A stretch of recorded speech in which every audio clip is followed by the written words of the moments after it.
海南封关，新加坡港面临最强对手泰检，战火再起，东南亚的灰产遭到全面围剿。泰国看守总理趁机推动提前大选，缅甸积极推进中缅铁路，越南则又拿着自家高铁这俩桃想玩三国杀。毫无疑问，东南亚正在进行一场从经济结构到政治结构的大洗牌。我们在东南亚长达20年的布局阵言已成，从产业结构到金融链路，从文化认同到物理衔接，东南亚经济结构重塑进入快车道。财富洗牌背后是政治家族的此消彼长，进而带来政治力量的重构和新的地缘平衡。实际上，东南亚目前的大洗牌反映的就是当我国的地缘力量足以重新制定南海秩序之后，要为这个地区的国家重新安排好分工和生态位，这很重要。当年苏联没有安排好中东欧诸国的生态位，于是墙倒众人推。美国对拉美早期的分工是将其作为原材料产地和倾销市场，后来随着拉美被吃干抹净，那之后的分工就变成了违禁品生意的批发地，美国政客和拉美利益集团在这其中分利的模式。而我们现在通过产业布局，实际上要做的是逆转东南亚国家的拉美化，与灰产做切割，是新兴政治集团想要承接咱家产业转移的投名状。从海南封关、海南洋浦港2期工程扩建到西南入海新通道连接在建的中缅中泰铁路，从他信、洪森到小马克思一票老牌东南亚政治家族的衰落，到现在东南亚灰产被连根拔起，东南亚诸国来访的伴手礼都变成了一众电诈头目。以上种种围绕着我们对地缘利益的重构展开，棋局如何，今天稍作分解。泰检冲突里电诈这条灰产的利益链条如今可以说是清晰可见。从7号开始的本轮泰检冲突，摧毁至少5处目标，包括奥斯马赌场、皇家山度假村、鞍马通道地区以及莫达赌场等等。泰国军方称的这些区域长期被认定为跨境电诈及人口贩卖网络的据点。这一手非常高明，一方面呢，给原本是殖民者蓄意制造的泰检领土纠纷的这笔糊涂账打上了打击电诈和人口贩卖的道德旗帜，极大的增加了争取全球舆论的正当性。同时呢，也实现了打击洪森家族的黑金链条，并重挫整个东南亚灰产的双重目标。泰检的领土纠纷由来已久，后来呢又叠加澳大利亚说这块地下有稀土，日本、德国要对泰投资搞开发，进一步激化了对该地区的争夺。这个背景下，前任泰国总理他信之女佩通坦跟洪森通话，希望大事化小，小事化了，让2个老牌政治家族继续合力稳定两国关系。结果被洪森单方面放出了电话录音，堂堂的泰国总理称柬埔寨的太上皇为叔叔，还指责本国军队的这个录音直接就导致了佩通坦的下台。那么他信家族就此失势，实际上也导致了如今洪森家族唇亡齿寒的局面。一个能源进口完全依赖泰国开放口岸的小国，境内连炼油厂都没有，把自己在泰国遮阴的这个大树给砍了。不得不说洪森这个老狐狸给自己儿子这种铺路的心态里，真的就变成了老糊涂。如今泰国封锁能源，洪家开始喊停火，殊不知事情的发展早都不是两国的领土那点事儿了。首先呢，柬埔寨赌场以及电诈园区每年能从泰国吸金超过180亿美元，相当于柬埔寨24年 GDP 的 53%。 随着缅甸现在对电诈势力也重拳出击，大量的电诈集团开始跑到柬埔寨扎根。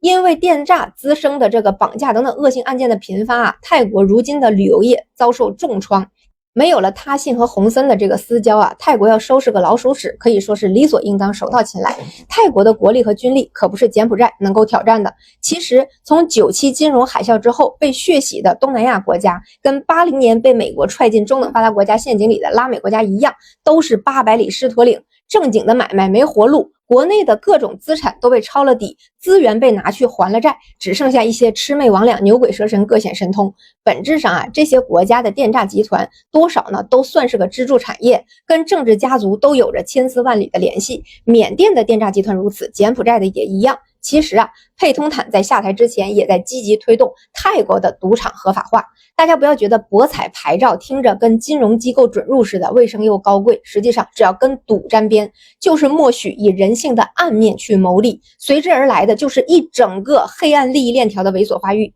一个赌徒输了要借钱，高利贷就产生了，借钱不还，暴力催收就产生了，卖自身、卖尊严、卖儿卖女都可能，性犯罪、诈骗和人口买卖就是必然的毒树之果。其实所有的电诈集团最核心的业务恰恰就是博彩。这个词实在是太文雅了，就是一个字赌嘛。罪恶围绕着十赌九输，涟漪一样的蔓延开来。他信家想搞博彩啊，原因很简单，在他信英拉相继倒台之后呢，实力已经大不如前了。想要壮大自身，就得想办法搞钱，于是就动了博彩这个脑筋。但是在泰国多方势力的围堵之下，泰国到底是没有走上博彩这条不归路。如今呢，泰国自己都没有赚这份钱，还受着灰产的拖累，没了他信家族的庇护，收拾起这臭气熏天的邻居，自然是毫不手软。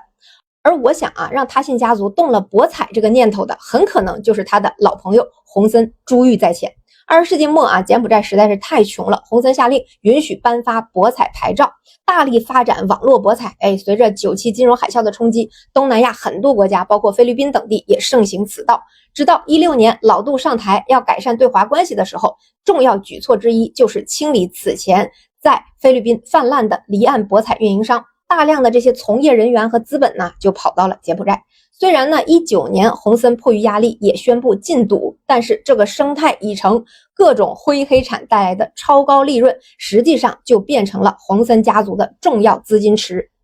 今年被泰国和国际执法机构指控为跨国电信诈骗、网络赌博和洗钱集团的头目柬埔寨大亨福国安和太子集团首脑陈志都是洪森的顾问，还都获得过爵位的封号。另一个涉嫌强迫劳动并且参与灰色业务运营的大亨李永法和洪氏家族同样关系密切。说句题外话啊，这个太子集团控制着10多个电诈员，那是英美派了情报人员才获得了价值1000多亿的比特币的密钥，这油水多的欧美都眼馋。洪森当年出访送的国礼都是打着太子集团 logo 的手表，可想而知灰产黑金这条路啊，洪氏家族是何其难以割舍。而这条路呢，洪家走得，他信家却走不得。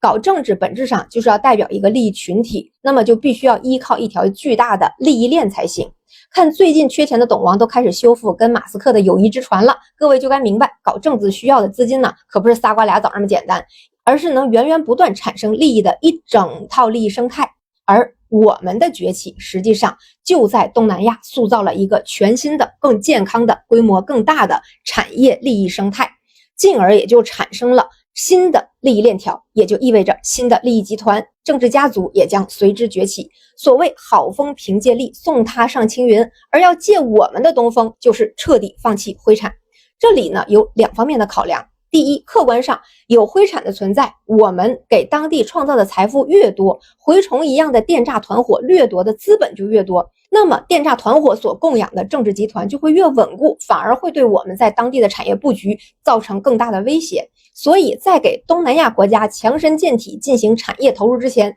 必须得给这些地方驱虫。第二，只有放弃了原有的资金链的政治家族，才是完全依靠我们产业链的可靠的盟友，才算是一条绳上的蚂蚱。你的政治功绩只能靠我的投产增加出的财富和就业产生，这才是最稳固的利益共同体。很多老牌的政治家族割舍不开跟灰产的往来，自然更割舍不开跟其他域外势力的勾结。有奶就是娘，给援助就反水的伙伴，我们可不需要。而我们在东南亚建立的新的这套利益生态，最精妙的一步棋就是海南自贸港的建设。从地缘战略布局的角度上来说，海南是我们前出南海、辐射东南亚的重要桥头阵地。从产业布局来说，海南自贸港其实就是给东南亚各国配套了一个产业园。如果把产业链条不完整的东南亚各国看成一个个的企业，那么海南自贸港就是我们给这些国家型的企业补齐短板配套的产业园区。没有精炼设备的可以来加工，需要其他材料配套的初级工业品可以来组装。印尼、马来和泰国这些原材料出口国就可能在海南自贸港的加持下变成一个初级工业品的出口国。这个剪刀差的利润可比灰产大多了。如果把国际贸易比作打牌，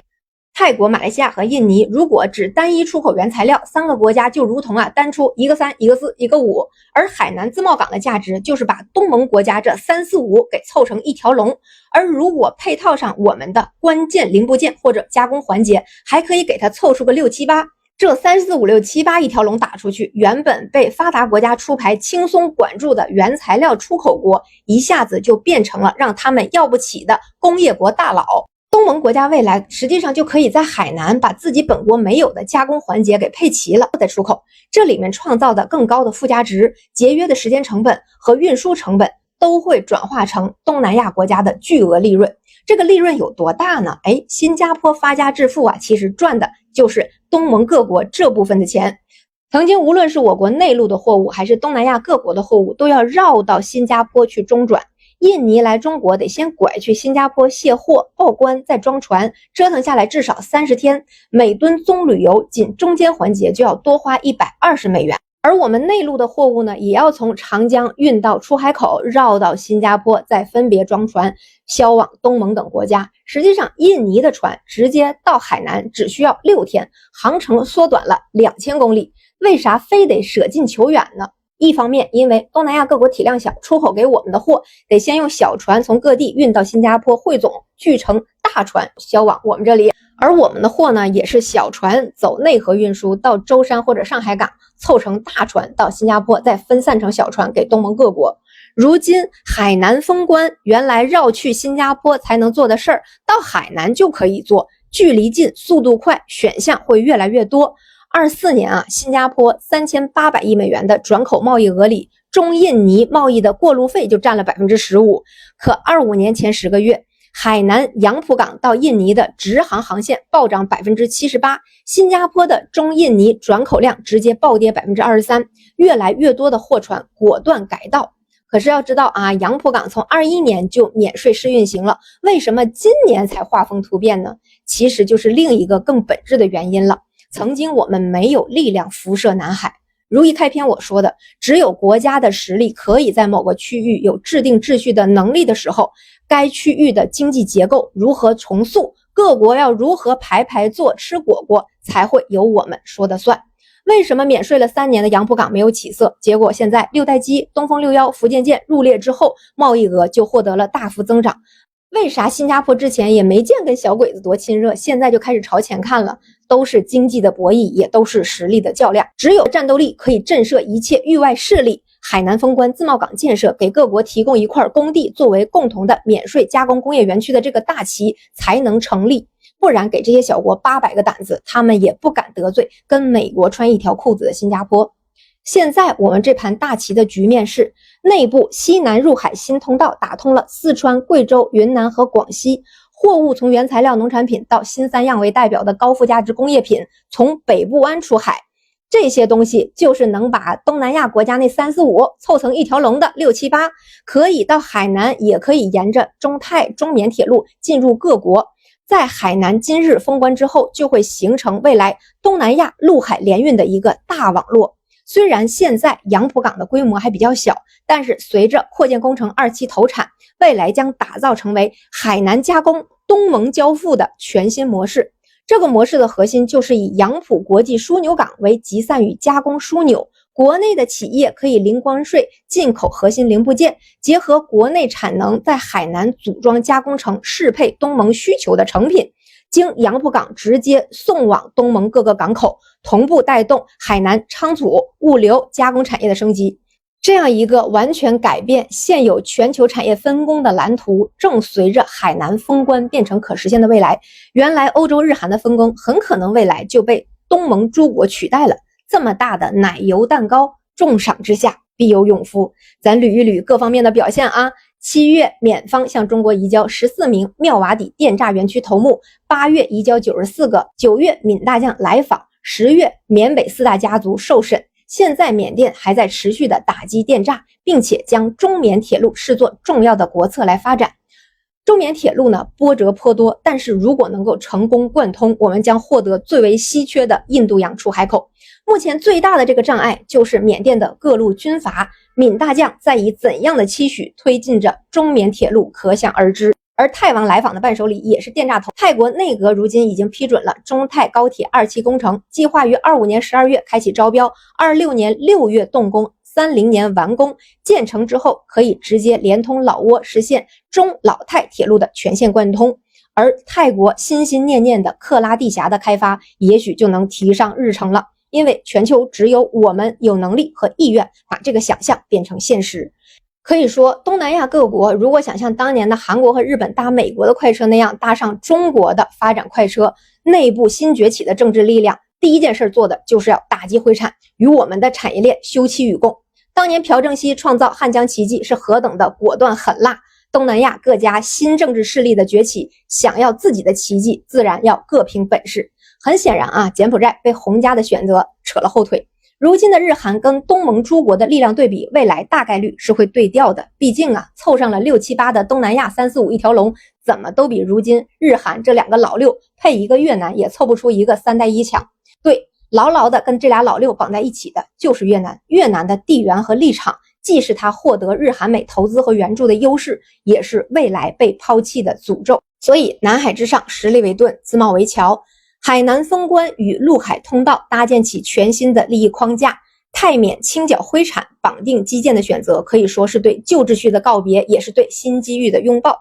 泰国可以借力处理阻碍这个地缘趋势的那个邻居，甚至可以获得打通克拉地峡的良机。缅甸其实也可以搭上我们寻求印度洋出海口的顺风车，走向有序和统一。一切正在加速，一切也刚刚开始从速。那些挣脱灰产枷锁、锚定合规发展的东南亚政治新势力，终将借由产业协同的红利实现崛起。而执着于旧有利益链条或者摇摆不定的政治势力，终将被时代的浪潮所抛下。这场东南亚的大洗牌，既是地缘实力重塑的必然，更是文明发展路径的再选择。一个更健康、更紧密、更具韧性的区域生态，正在南海之滨缓缓成型。这么长的看完了，关注一下吧。